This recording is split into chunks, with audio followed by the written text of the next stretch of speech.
Tervis. Täielik, täiuslik tervis.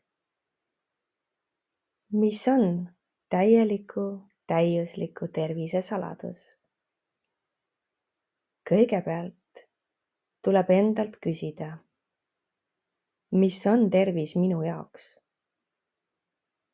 Mõnikord võib olla nii, et oleme juba harjunud oma tasakaalutu seisundiga. Me ei panegi enam tähele seljavalu või suurt ärevust, hirme, mis meid tagasi hoiavad. Seega tuleb lahti mõtestada tervis enda jaoks. Meie tervislik seisund on seotud meie suhestumisega. Meie suhestumist eluga kujundavad erinevad kogemused ja traumad nii selles elus kui ka eelmistes kehastustes. Meie suhestumist tervisesse kujundavad meie lähedased ja ringkond, kellega suhtleme. Suhestumist kujundatakse ka läbi meedia ja ühiskonna. Millise sisuga saateid ja artikleid tarbid? Kas negatiivse sisuga või positiivse? See kõik kujundab maailmavaadet. Kujunevad meie seisukohad tervisest, mis on normaalsus? Millised on meie uskumused haigustest ja vananemisest? Kas need tõekspidamised on kooskõlas meie tõelise olemusega? See, kuidas maailma näeme, kujundab häälestust. See, kuidas oleme tervise suhtes häälestatud, loob reaalsust. Kui oleme häälestatud elama pikka õnnelikku elu, oma täies elujõus, hakkab see meid kandma. Enesehäälestus on nagu pilli häälestamine. Kui pill pole hääles, võib see teha täieliku müra, mis võib enesetunde väga halvaks teha. Meie keharakud järgivad meie häälestust, hakkavad laulma selle pilli järgi, mis mängib muusikat. Kui oleme häälestatud haigustele, kannatusele, valule ja väsimusele, siis keeravad meie keharagud oma ninad kohe sinna suunda ja püüdlevadki haiguste ja kannatuste poole.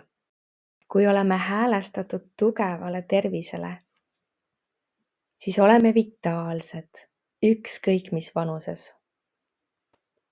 Ühiskondlik programm sisendab, et vananedes muutume järjest haigemaks ja põduramaks. Kuid me kõik oleme näinud neid erilisi, krapsakaid vanainimesi, kes on terved kui purikad ja kelle silmis on sära. Kõik on võimalik.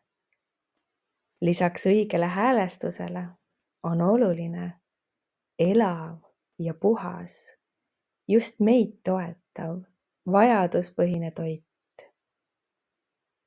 Elav vesi ja puhas õhk. Elav ja puhas loodus, kus end laadimas käia.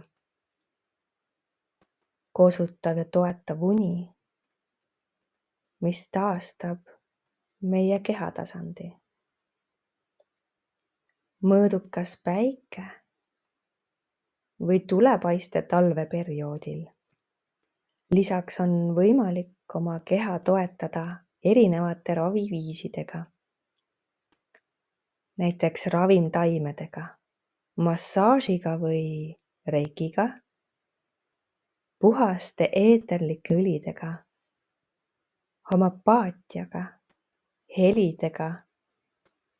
Võimalusi on lõpmatult palju. Ka tavameditsiinis on erinevaid võimalusi.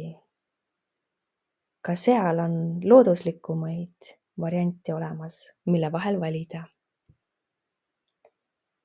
Valida tuleks tundega, mis mind aktiveerib, kes mind kõnetab, mille või kellega ma resoneerun. Mõni inimene lihtsalt tõmbab energeetiliselt justkui enda poole ja võib-olla meil ongi just vaja minna selle inimese juurde, olenemata sellest, millist konkreetset raviviisi ta praktiseerib. Kõige olulisem on aga inimese vaba tahe. See on püha. Olenemata sellest, millise tee on inimene endale valinud ja milline on tema häälestus, vajame me kõik tegelikult armastust, toetust ja hoitust.